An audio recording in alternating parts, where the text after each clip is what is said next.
Hello friends, good morning. तो आज होची संडे, चलंतु करिबा ब्रेकफास्ट। ब्रेकफास्ट रे कोन अछि चलंतु देखिबा।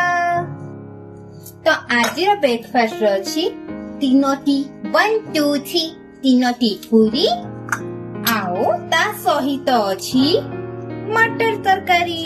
चलंतु टिके काढी दबा।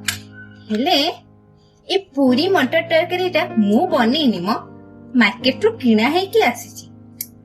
काहे ना सखाळ सखाळ ब्रेकफास्ट टिके बाहर न खाइले कोन मनटा बुझिबो कि नाइ ना। टी होची तीनोटी पूरी 1 2 3 आओ मटर तरकारी।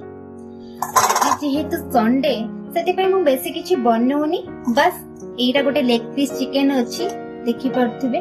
तो मु बस आको लूण हळदी और दही देके बस मैरिनेट करके रखी देइची।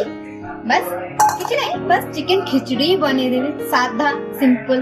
बस बेसी टाइम लागिबनी, बस गुट्टे सिटी दे देले चिकन खिचड़ी बने की रेडी हे जिवो। की एते मेहनत करबो, चलंते बनेबा। तो मु एठी खिचड़ी बनेबा प्रिपरेशन रे लागि जाईछी।